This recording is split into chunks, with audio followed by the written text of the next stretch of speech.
Go. Hi all. Hello, ladies and Hey. gentlemen.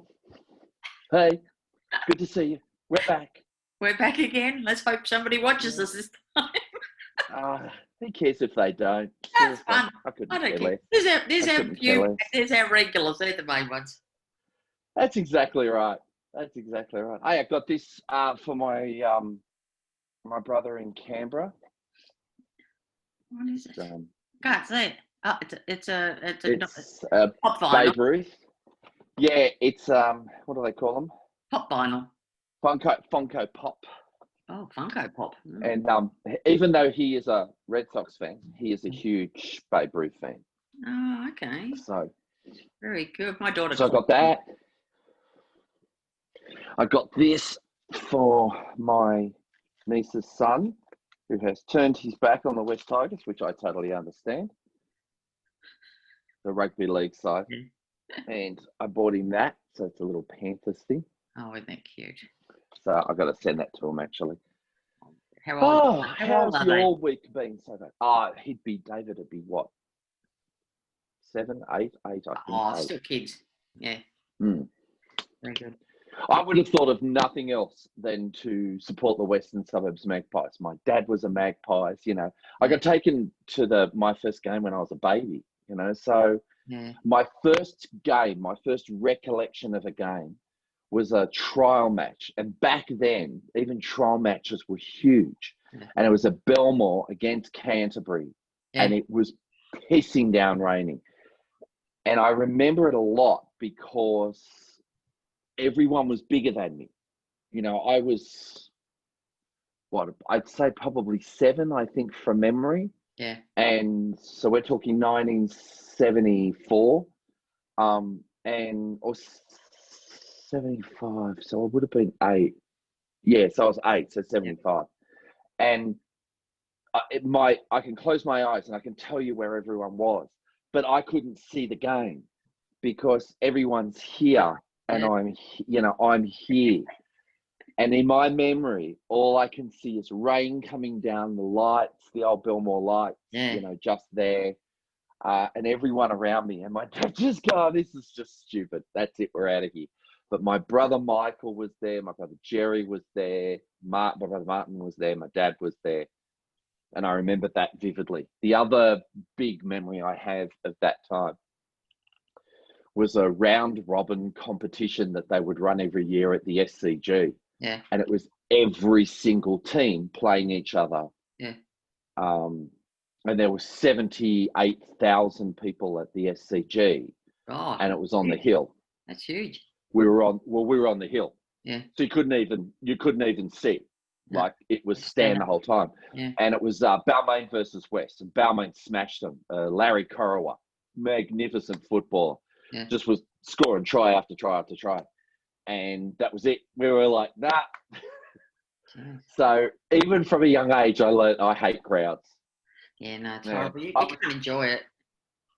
Well, the funny thing is, I think this year has ruined it even more for me. I was at the shops with my son at the DFO it's actually called the Canberra Centre now, I think, in Canberra. And I said to him, we've got to go outside. And he's like, what's wrong? And I said, I can't take it. There's just too many people. Is it really that? My anxiety. No, there was no distance. There were a lot of people, but there was no distancing, and it was really getting to me. And I started to get anxiety, and I was like, right, that's it. Time out. Yeah. Went outside, breathed for a while, and I felt all right. But it's just really weird that that's what it's going to be like for a while now. Yeah. We're just going to have to get used to that the way that it is with that. Yeah. In my case, they're not going to send us back to manage to work because they realise that we're doing 12 to 14 hours at home, whereas they used to only just get 8 hours at us when we were at work. You're actually working from home still? Most of the times, I'm going back and forward. I thought you're actually gone back into the office. No, but we're seriously only going into the office when we absolutely need to. Yeah. Other than that, we're not doing it. Okay, that's good. Nice. We're still in lockdown here. It's delightful. Yes, I know. And he's not going to release us. He's not going to release us on the 19th. It'll still be 5K. The thing is, I don't understand. We don't either. How is it that Sydney is such a bigger city and such a much, much bigger place that we are still getting so many cases in Melbourne? Can it be just because Sydney people aren't testing? I'd say so. Because the testing has dropped. 17,000 tested yesterday, but they're always up in the 10 to 20,000. Yeah, I don't know what the testing was with New South Wales. I'd have to look at that. Yeah, but apparently, yeah. It's massive here. And I mean, he said, if everybody keeps testing like this, we'll release you and you can get on your merry way. But no, he's going to hold us down as long as he can. I won't see my course in November. I can guarantee that. I just know what he's like. I don't know about that. I get the feeling that the federal government's about to step in. No, good luck. I get the feeling they're about to. They can't rule. They can't rule. They actually can. Yeah, they can, because of some of the laws that came in with COVID. They can actually. It's even not even COVID. There is a federal rule where they can, in the case of emergency, take over the states to not so much rule them, but to make bigger decisions for them. Yeah, I get the feeling. We had 6 cases yesterday, and 4 of them were related to the Chadstone rubbish. Yeah. They're just idiots that cause all this. And the other 2 were unknown cases. So we had 2 unknown cases in a city of 5 million people. How the hell can you keep us locked up? 2 people. Considering that New South Wales is already just, But see, there's so many more people. I don't understand. Is it less testing, or my biggest problem is that in the easiest way to handle a situation, as far as I'm concerned, is information.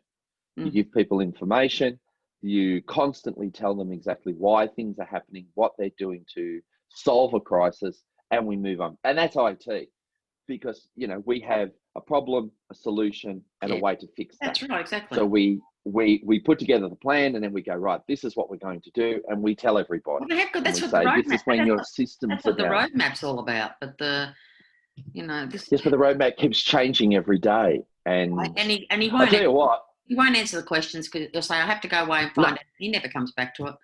He's a twat. Yeah, that's and again, seriously, you're the leader. You're the leader, and you're making comments. I have to go back and find that information out. Because I think the journalists here have had enough, and they're coming up with some really good questions. And I mean, they are. The biggest trouble is people are stupid, and they will. But do that though. At the beach the other day. They're at the beach. For God's sake, it was 28, but the water's freezing cold. Who goes to the beach? When it's freezing cold. Now talking about that, took my kids to the beach. We went out to Bateman's Bay, and you're gonna love this. The beach's name is Surf Beach because there's surf there, and it's a beach. Don't you love Australia? Yeah. The Great Dividing Range, the Great Barrier Reef. Divide us. It does divide. But it's always the Great Australian Bight. That's right, because in Australia, Great Barrier Reef. Great Barrier Reef. Yeah. So I was thinking, let's just change everything, right? Yeah. The Great Sydney Harbour Bridge, and we do like the beer ad. We do like the beer ad, I've been thinking about a Great Sydney Harbour Bridge, the Great Sydney Opera House, that Great Sydney Opera House, that Great Opera House, bloody hell, the Great Fitzroy Station, the Great Fitzroy Station, the Great Melbourne City. The great meat pie. You've got to have a great meat footy pie. That's it. But it's got to be, I figure that everything has to be great from now on. So from now on, it's not, and you introduce yourself as that. Where are you from? I'm from the great Australian country. Why do you call it great? Well, everything's great. There's just not the okay Australian bite. It depends upon whether or not we keep ruining the environment. Barrier Reef. I went At the there. moment, it's the so-so Barrier Reef. I went there a couple of years ago. I've never been so disappointed in all my life. It was boring as. It depends also too where you go. You've actually got to go, if you want to go to the Berwick, you've actually got to go past the island. Went out of Cairns and on one of the... Oh, no. See, we went out to, what do you call it, the island? Not Emerald Island. No. It's out. I know which one you mean. And you swim, you can snorkel from it, from the island. Yeah, but see, that's the difference. You need to go out into the reef itself, further out. Oh, yeah. In a boat, and then go diving into it. And then you see it. We didn't have the boats. We had a boat. But again... pissed down with rain. I mean, it was the great rain. Okay. So the water was just dull, and the coral was dull. Everything was dull. Yeah. I was next to the... Well, the coral depends upon... It was so funny. You had to see it. But see, the coral also depends upon the weather around it too. That's right. It's like everyone says, it's the blue ocean. It's not actually. It's just the colours of the sun hitting light and everything like that. Right. It's like the Blue Mountains. There you go. There's another one. We've got mountains. Great. We've got the eucalyptus. Great. And because of the way the sun hits it, it's blue. So let's call it the Blue Mountains. It's like my favourite is Orange. The town is called Orange, and yet for years its main substance was two things: was sheep and apples, and still is with apples. Yeah. Actually, apples and cherries. Yep. Yeah, that's called Orange. Why don't we just call it mixed fruit? Fruit salad. There we go. Yeah, fruit salad. It's a fruit salad now. The great fruit salad. Great. The great fruit salad. That's it. Yes, and the great Mount Canobolus. So, like, it cracks me up. Just why is it in Australia we have to give it the most plainest, most boring name? I saw a map, and it was a map of all of the Australian, pretty much county, more or less, of where it had been cut off in boundaries and stuff, and given its traditional names that they had for those areas. And they're now talking about changing postcodes. So, in other words, saying like Orange 2800, and then its traditional name. And I was like, I'll put my hand up for that. That's fantastic. I want to learn it. I want to know it. Because the thing about being in the country is that a lot of the towns and stuff are named to the traditional names. It's like they got the traditional name of Wagga Wagga and Woy Woy and changed it into English of Wagga Wagga and Woy Woy. Did you know that some people who come from Wagga Wagga only call it Wagga? They don't say I know. And Wagga means crow. Yeah. So I have visions of them when there's a lot of crows. They go Wagga Wagga Wagga Wagga Wagga Wagga Wagga, counting them. Check out my name. Wagga Wagga Wagga. How many crows are there? Wagga Wagga Wagga. Let's change it. Let's not go Wagga Wagga or Woy Woy. It's now Great Wagga and Great Woy. Yep. They just call them Great. Put it after its name. Sounds like you're having a wee. Yeah. Well, there's one of them out here, and it's called Canoundra. But the spelling of it is hilarious. Because if you've got the spelling, it actually looks like Canawindra. Yeah. Because it's C-A-N-W. But how it gets Canoundra is beyond me when there's a W in the middle of it. Goes silent. And again, it's a lot of the English facing up against another language. Yeah. It's like, if you notice, there are a lot of people from Ireland who have O'Shaughnessy, O'Doherty. And you'll notice that there is like 17 different spellings of them. And the reason is because when Queen Victoria asked for, it wasn't Queen Victoria, it was King George, was it? I think it was King George. Yeah. Wanted a census of the people in Ireland. Yeah. A lot of those people spoke Irish, which is, a lot of people call it Celtic. It's not, or Celtic. It's not. It's actually Irish. And when they would say their names, the English would go, it sounds like boom. That's what it sounds like. Yeah, exactly. So the different counties, they just wrote down the different, because they couldn't give a rat's ass. No, of course they couldn't. So it ended up being this, these hilarious things. I always find history so important and fun because it means that then I can learn as to why things happen now. And I love to know it. Yeah. By the way, I hadn't gone to the museum. I went to it with the kids. Mind you, I went with teenagers. So while I'm going to every single exhibition, like everything, and I'm stopping and I'm reading it, and I'm like, this is so cool. My kids are like, this is boring. What's next? Hurry up. And it was like, oh, far out. Seriously, I'm sick and tired of this. Can we just move on to the next thing? Yeah.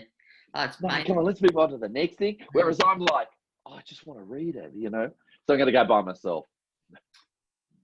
Basically, we had to do. Next time I'm there, I'll just go by myself and watch it myself and read it myself. But it's so much fun.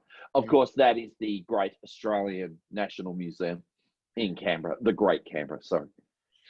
It's just so funny. Australia's just like, they'll come up with something like, you know, Canowdra, but then they'll name something the Sydney Harbour Bridge. It's a freaking bridge. It goes across the harbour and it's in Sydney.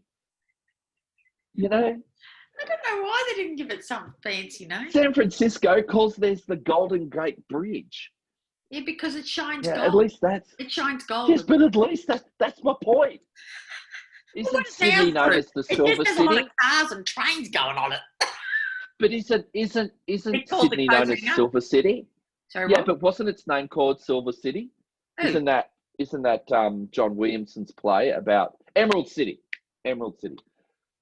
That's what he called. That's the play. No, John Williamson did a play called. Is it John Williamson? Did a play called Emerald City. I might got the name wrong. It's the same man who wrote The Club and Don's Party. Who wrote those? Oh goodness, I don't know. I think it's John Williamson. Anyway, he wrote Emerald City, and then it was made into a movie. It's got Nicole Kidman in it, I think, and Sam Neill. And the reason Sydney was called Emerald City is because it's called Silver City. So it's all about money and, you know, fast car, fast people. Because he wrote it, I think, in the 80s. It's like The Club. Though The Club is written about Collingwood, it seriously could have been any VFL club back in the 70s. It was, yeah. It was a good movie. I love that play and I love that movie. Come on, man. Weird. It's Jack Thompson. It's got Jack Thompson in it. I'm going to watch anything that man's in because the man always gives a great performance. He truly is, as far as I'm concerned, if you could go back time, I'm sure you could show a photo of him or a picture drawn of him and people would go, oh yeah, that's Clancy of the Overflow. Yeah. I mean, he's just epitomised it for me. Yeah, absolutely. In Man from Snowy River, when he's riding along, I'm like, yeah, that's Clancy. That's Clancy right there. So let's call Sunday Bloody Sunday. Sunday Bloody Sunday. That's a good one. Yeah. No, on any given. No, that's not on any given Sunday. It's. I know which one you're talking about. Sunday Bloody Sunday with Jack Thompson. I don't think it's called that. Oh, I could have sworn it was Sunday Bloody Sunday. And he drives the ute in the country. Yeah, no. And it's shearing. It's all about the when they changed from the different sizes of the blades. Yeah, how fast I don't think it's Sunday Bloody Sunday. Well, I think Sunday Bloody Sunday is about the Great Bloody Sunday. Oh, there you go. Yeah, I think Sunday Bloody Sunday was about. Yeah, but wasn't Sunday Bloody Sunday about the riots in England? Sorry, in Ireland, in Northern Ireland, where the English shot them. Hang on, I'm going to Google it. You look it up. Oh, okay. So I'm thinking this bridge here behind me, we call it Emerald Bridge. Now, see, that's a good name. Emerald Bridge. That's a beautiful name for it. It could be. Or Silver City Bridge. Well, you're a what about Silver City Bridge? It's not Sunday Bloody Sunday. You're right. What is that? Yeah, it's that one had Peter Finch in it. Yes. Well, you know. Very young. We never could just do Australian. We couldn't just do it Australian bloody people in it. What's it called? No, it's going to bug me. Any money.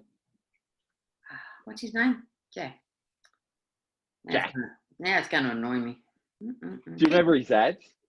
I crack up when I watch those ads still. Because you can pick them up still on YouTube. Yeah, that's a good joke. You know, when he goes, now we can all get some sleep. Oh, that's a good joke. Okay, there, Jack. Hey, Jack, you want a drink? No, mate, I want a Clayton's. What's a Clayton's? It's the drink you have when you're not having a drink. Yeah. I mean, that's fantastic. Yeah. I found what a great advertising. What's the movie? I knew it had Sunday in it. Sunday Too Far Away. Yeah. Too Far Away. That's it. That's it. Yeah, because Any Given Sunday is an NFL movie in America. Is it? So, yeah, Sunday Too Far Away. Yeah, good movie. There you go. That's what I was thinking of. Yeah, good movie. Great God, we had some good movies. We were very good with the Australian movies. That just didn't make it. Did you know, I didn't realise my kids had watched a movie that I loved. It was from the 70s, 1978. And I could not believe that they had watched it at school, called The Fourth Wish. And I was blown away that they had seen it. John Million. It's about his son who has cancer, has terminal cancer. Yeah, I remember that. And he goes through all the 3 wishes. Yeah. He says, you're going to have 3 wishes. You tell me what it is. And it's the most amazing movie. And of course, the 4th wish is when he turns to his dad and he says, I want to live. And that's the last scene is him then walking out of the hospital. And I love Australian movies for that, because there was always a straight honesty in them. You know, if you have a look at Muriel's Wedding, though it's funny and it's enjoyable, there's always a back thing there. There's always that.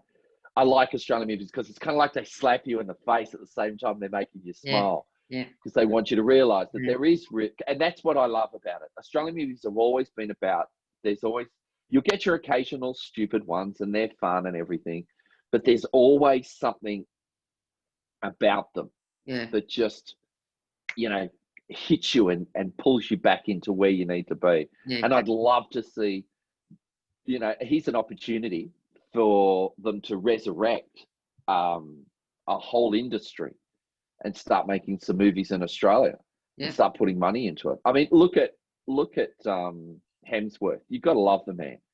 I saw him. He was introduced on an ad. I saw it yesterday as Hollywood star Chris Hemsworth. I thought, you bastards, he's Australian. Why can't you say Australian star Chris Hemsworth? He's from Phillip Island, for God's sake, near me. Yeah. Well, as you know, he built his big house and everything like that. Now it turns out we know why. Because he did a deal with Netflix for 5 movies, and the whole deal was it's all to be done in Australia. All 5 movies have to be done in Australia. And they said, but this is going to cost this. And he said, fine, cut my money. Like, he didn't go, no, you're going to do it this way. No, he just said, cut my money, put the money into those people there. Oh, isn't it good? That's good. So Hugh Jackman signed on, and he's like, yeah, I'll do it. Yeah, I'm more than happy to do it. Now, all of a sudden, you got 2 of the biggest bloody Australian stars right across the world. And I love they keep their accents. To be this movie. They keep their... Oh, yeah. But that's the most important thing. Like, they're going to do the movies here. So Russell Crowe wants to be in it now. Kate Blanchett wants to be in it because the movies are getting made here. Yeah. And that's how it's like the government did really well last night. And I'm very much a person who doesn't, I'm apolitical. I have no party. Yeah. I look for the people who are going to do the best for my children and for the people of Australia. Yeah. And they did really well with putting the money into infrastructure, because that's how you get yourself out of a hole. That's right. Exactly. It's been shown in history. Yep. So many people did it during the Depression. Yep. To get out of it. They took money away from certain things and they put it into infrastructure. Yeah. And one of the things that we need to look at, is we've got some of the greatest entertainment people in the world here, and we can keep bringing them back. So let's create a whole industry in Brisbane. Yeah. And a second is, let's bring back manufacturing in Victoria. Yeah. That'll kickstart Victoria's economy. Yeah. That will kick. Now, if you say to Australians, all right, guys, listen, we need to get ourselves out of this. We need to dig ourselves out. So we're going to start building and manufacturing these things in Australia. It's going to cost a little bit more than you used to, but you're going to be paying for Australians to have jobs in Australia. And that's how you get Australians. And you go to here in them. I'm sorry, it's good quality. Yeah. But you talk to Australians through here. Australians will always talk to you through here. Yeah. You just got to talk to them through here. You've got to say to them, hey, guess what, guys? We can do this together. Yeah. We're a team. We can fight together. Yeah. We'll get this done. Yeah. It's going to cost a little bit more than you used to. But, hey, guess what? We just gave you tax cuts. So come on, man. You can't have everything. You can't have your gold toilet seats. Come on. Yeah. Let's do this together. And that's how you do it. Yeah. And for me, that's exactly what should happen. Yeah. And that was really good last night. I was really happy to hear that. Yeah. Not so much about the tax cuts, but more about the infrastructure, manufacturing and the infrastructure. Because this is great. Because they're doing it right across Australia. Yeah. And in the case of Victoria, they need manufacturing jobs. We need to bring back the manufacturing jobs. Yeah. And look, let's be honest. Seriously, guys, China is a bigger threat than you think. They're a much, much bigger threat than you think. Whereas if we start doing all the stuff ourselves, if we start building it, you take away China's number one thing. Their number one thing is money. You take that away, and that stops them because they have no power anymore over you. They have no control. They're just really taking control. Let's take our control back. Yeah, let's take our control. My grandfather back in I remember him talking about it. It must have been 1971, early 70s. And he said, my greatest fear, because he was getting old, is he said, China will take over. And he was bloody right. He was so spot on. He could see it. My dad said one of the greatest things that happened during the Depression was how well everybody worked together to get themselves out of it. And it came from infrastructure and manufacturing. Yeah. And that's how you do it. I mean, the other thing I'd like to see is for them to have a bit more control over the holiday things, like just how expensive it is to travel within this country. You don't, every single company who I've seen who have gone for more greed during this time, I'm keeping a list and I'm like, I'm not using you. My little protest. I'm not using you. I'm not using you. I'm not using you because you decided at a time when my countrymen needed you the most, you went for greed. Yep. Absolutely. Well, that's it for me. You lose it. Yeah. Because that's what you do as a mate. When your mate's down, when your mate's in it, you help your mate out. You don't throw more dirt on top of them. Yeah. You get in the hole with them and you say, hey, I'm here with you. I lost my flights with Jetstar. We had 4 of us going up to Cairns for my birthday. And it got cancelled. So they gave me like a voucher. And they gave me 6 months to start with. I went, well, that's really handy, seeing we've got COVID.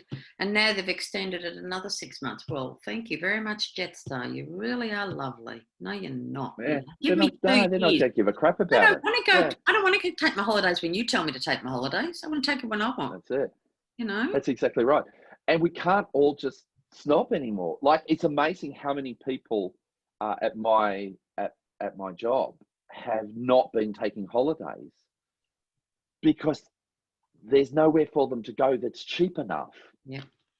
Because everyone's just, I might as well work because this is just going to cost me too much money. Especially when they take families away, it's expensive. Yeah. Oh, God, yeah. Oh, I can't begin to tell you how, like, I have a place in Canberra and I had my kids stay with me. It's a studio apartment, so that was that was interesting. And I can't begin to tell you how much expensive that was. And that was just going to the beach and going to DFO and stuff. It still cost a lot of money. Yeah, you got all that on top of your accommodation and airfares and everything. Yeah. And if you can tell me that during COVID that petrol can go down to $1.05, $1.04, and diesel can go down to $1.06.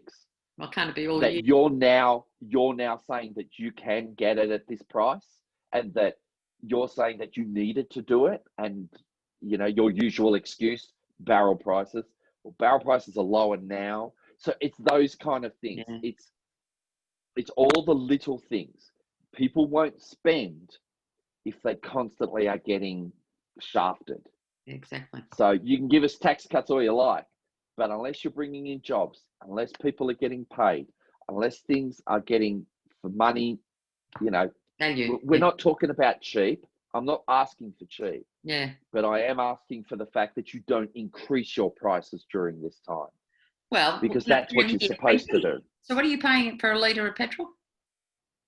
Well, I have diesel, so it's anywhere from $1.25 to $1.35, depending on where you get it. With petrol now, we went down to $1.01, And but watch it go back up. Since lockdown, no, hang on. Since lockdown, $1.20. Yeah. They're gouging. It's bullshit. Price gouging. It's bullshit. Yeah. Yeah. And see, though I can't change that, I definitely can change the places that have ripped me off in that time and have tried to screw me over. Yeah. I can understand why they're doing it here because we're not travelling. I mean, I got my Google timeline. Tell me how far I travelled for September. I did 24 kilometres in my car. Yes, see, and it's just, but see, that's the thing, isn't it? We're not doing anything. We're not going anywhere. So they figure, I don't need petrol. I've still got a full tank that I had bloody 6 months ago. Now, on Twitter on Saturday, you'll hear me sing because it's John Lennon's 80th birthday.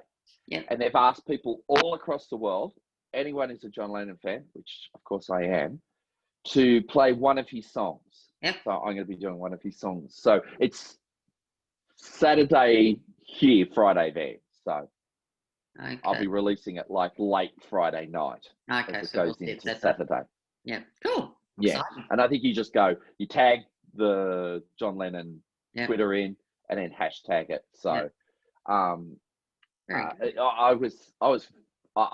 went for something different because I imagine everybody's I imagine everyone's doing Imagine.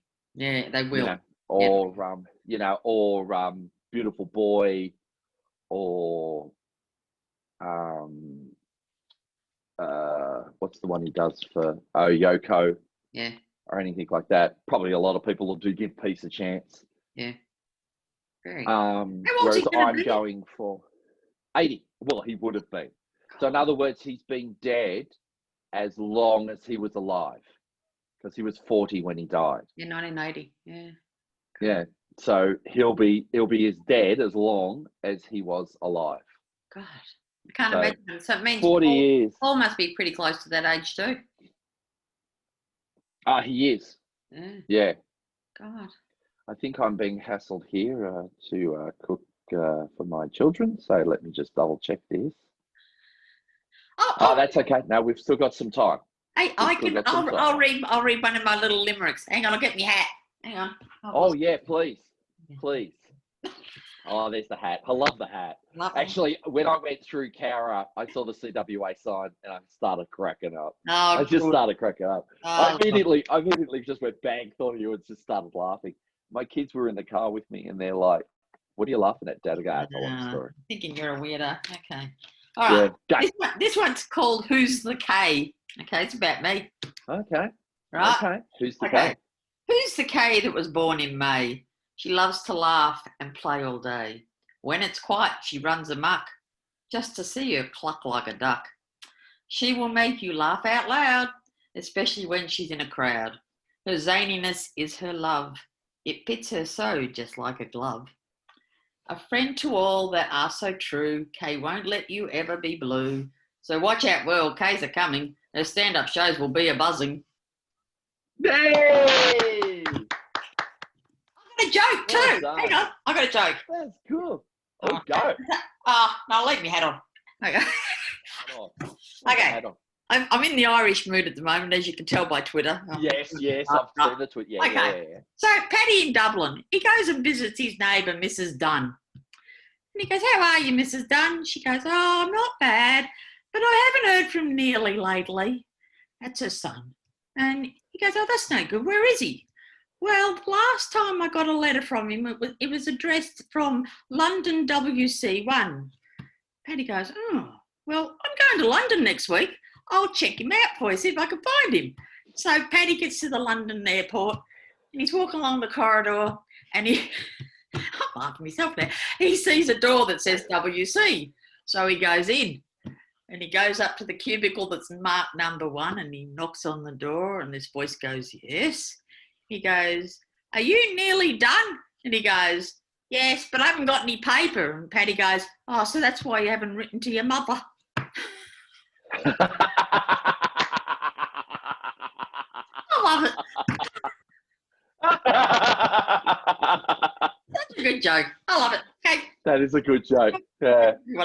Someone good said joke. that to me on Twitter, and I went, "Oh my god, that's just the best joke." Oh my god! Oh, far out. I thought that I was, if I'd had time, I was going to bring in Julio, but I'll bring him in next time. Julio the dancer. Julio the dancer. Julio is all about the dance. Nobody could dance. No one can dance like Julio. Oh, Julio. I love Julio. The dancer. Oh, Julio. Julio is the dancer. Oh. So Julio can dance better than anyone. He has no idea where he's from because he has no accent. Oh. You know, the accent is just so bad, you don't know where he's from. And that's the whole idea of it. Julio's accent's meant to be shit. Julio's dancing is terrible, which I am a bad dancer. And I brought Julio out. Yeah. Because Emily's birthday party was, as far as I was concerned, needed a lift. And this was 2 years ago, probably about 2 years ago. I embarrassed the shit out of her. Absolutely embarrassed. I came out. My niece gave me these tights. So I came out in tights and a singlet top. And it was hilarious. And her friends still go, "Oh my God, when your dad was Julio, that's the funniest thing ever." And she's always, "Oh God, no, please just no one's to talk about it." So every so often I'll be with the kids and I'll literally just say to them, "So, I need you to do this." "I don't know, Dad." Oh, fine. How about if Julio comes out? Julio should come with, Julio should pick you up from school and be dressed and grease back hair. And Julio the dancer. Julio the dancer. He's a star. That's the dancer. No, we don't do jazz hands. Why? That is for the, no. Oh no, we do salsa. We do salsa instead. You and I do salsa. That's the others. Okay, I'm a dancer. I don't need jazz hands. It's the body. It's the way that Julio dances. Oh, Allah. And so,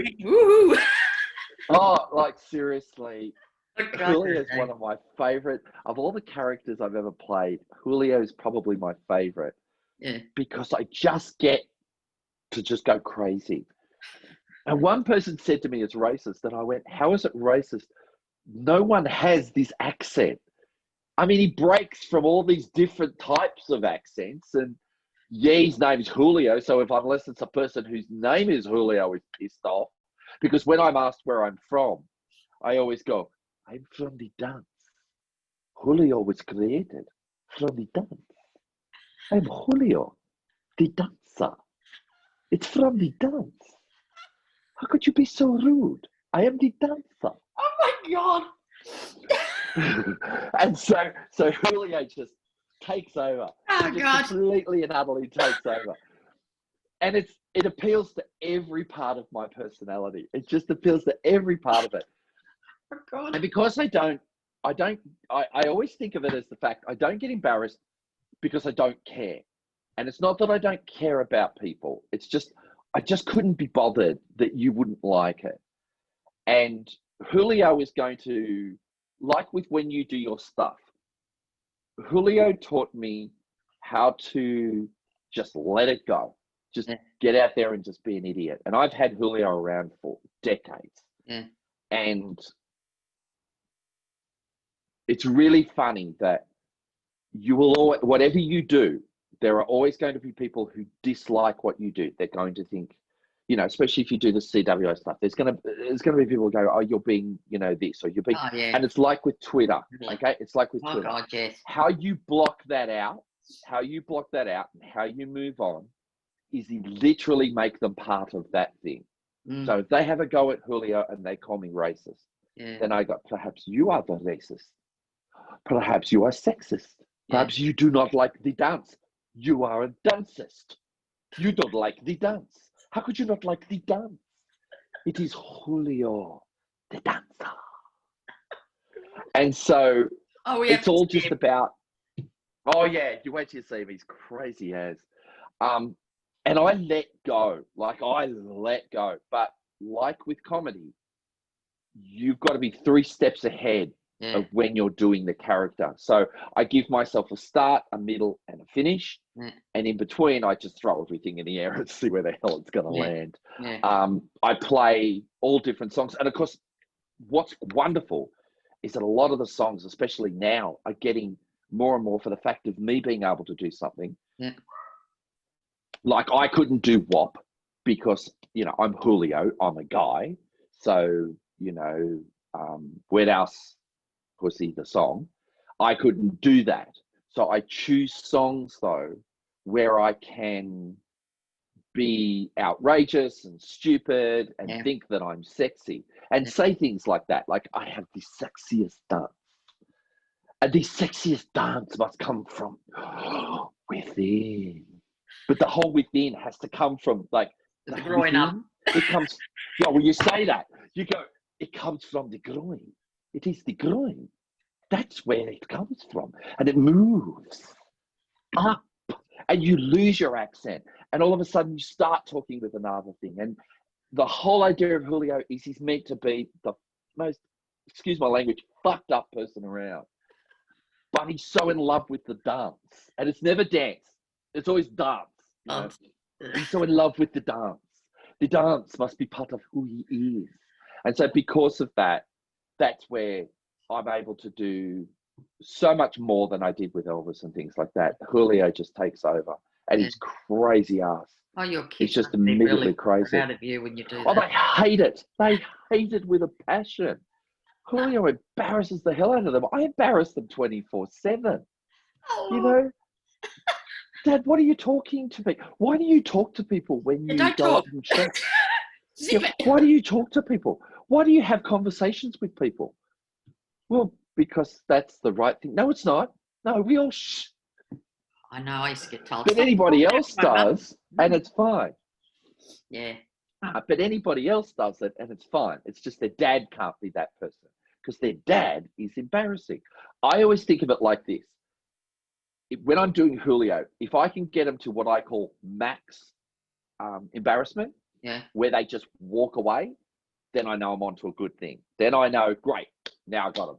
Yeah. Because it's working. Yeah. But Julio will piss people off when we do it and we put it on. There will be comments. There will be people who do it because there are two types of people as I see it. They're the people who look at the world and see it glass is half full. Yeah. And there are the ones who just don't even see it as glass half empty. They see it as, I'm going to burn this down. And that's just who they are. Yeah. You need to block that and you need to go with what it is.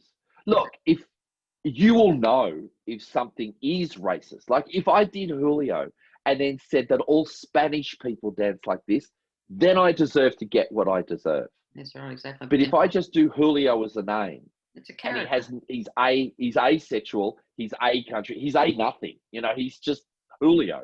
Yeah. Then, you know, then I know I'm doing okay. I'm not wearing blackface. I'm not trying to be different. I'm just literally giving the dancer. Yeah. And you find 9 times out of 10, my accent's gone after about 10 seconds anyway. I'm so crap at accents.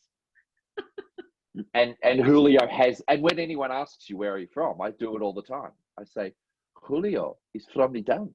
He comes from the groin. That's the dance. That's where he is from. He does not belong to any country. He's not a country. He's the dance.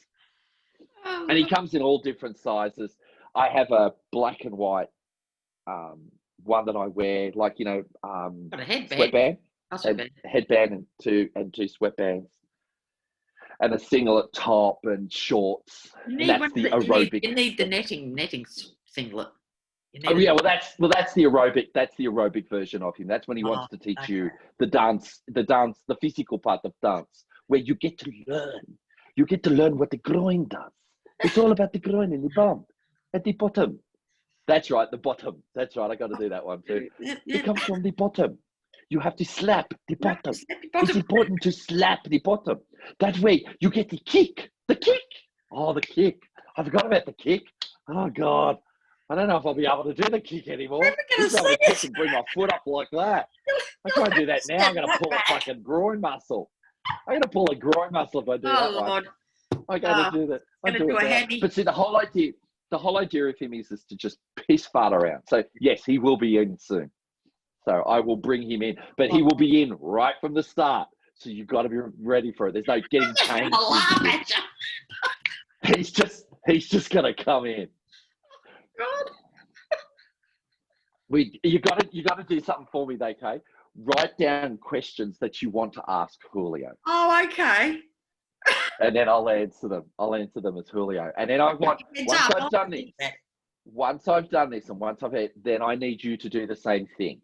You need to see how crazy I can be. Now I need to see how crazy Kaye can be. We want to see that characters come out. So put the hat on, and I'll start asking questions, and then you start thinking, not like Kaye, but like that character. How would that character say something?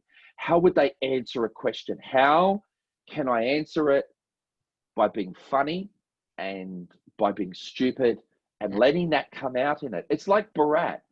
Borat, you know, he's coming to a Mike Pence interview, dressed as Donald Trump with a fake body over his hand, over his shoulder, pretending it's Melania, making comments. You know, that's just crazy shit. But it works. It does, yeah. Because he allows that character to be, and there are people who love him and there are people who hate him. Let's be honest. The man brought back the Mankini because of it. Well, he didn't bring it back, he made it. He created it. Yeah. And that's what Norman Gunston was. Norman, you know, Gary McDonald knew that through Norman, he could be anything he wanted to be. Gary McDonald is a very subdued man, very quiet man, but through Norman Gunston, a continual different person could come out, and he could hone it and refine it and become different and say different things. Crazy shit.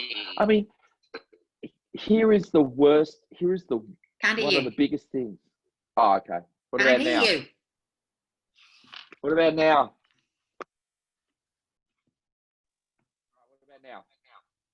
Yeah, I can hear you now. All right. You dropped off. I'm gonna be get going in a second anyway.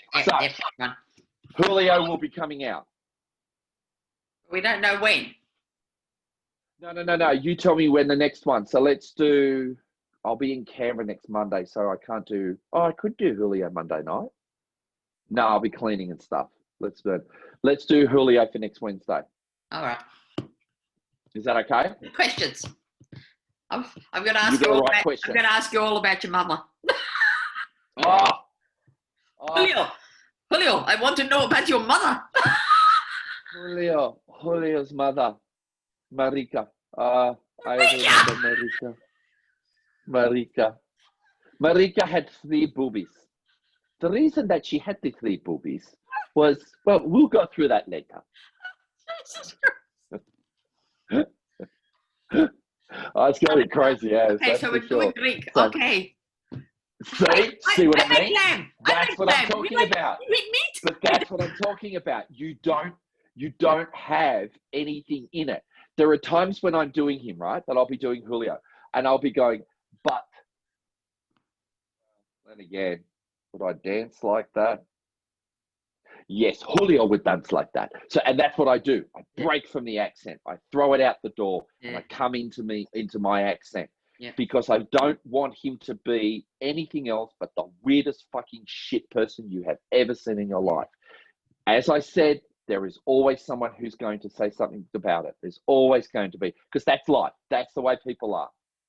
But if you can hit most of your crowd, if you can hit most of your audience, and you can just go, bang, that's who I am, then you got them. Yeah, exactly. See, when I did Elvis, I didn't need to talk like him. I could talk like me, but I could do stuff with it, you know?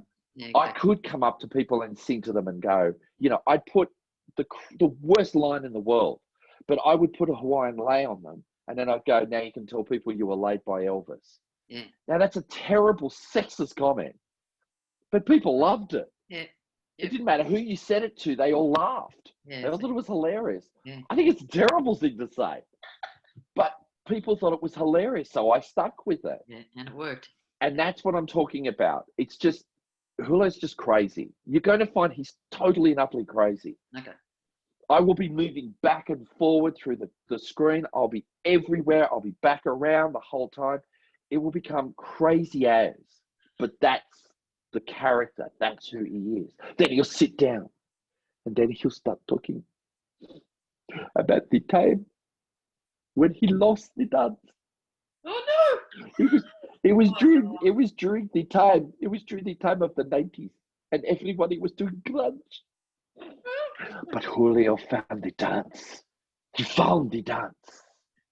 That's right, he found it again. He went deep into his groin and found the dance and started singing. And I'll have music next to me, ready to go, of what songs. Oh, no, I know the character. Like, he's been around a long time. You haven't created a monster, trust me. He's been around a long time. Oh, good God. Be prepared, people. So be ready for him. He's crazy as. Okay, I'll have some questions for you. All right, excellent. All right. Thank you so much, Kaye. It was lovely seeing you again, as always. You remember Emerald Harbour Bridge, and everything is great. Great. Yeah, great talking to you. Take care, Kaye. See you, Dom. Bye. Bye. See ya.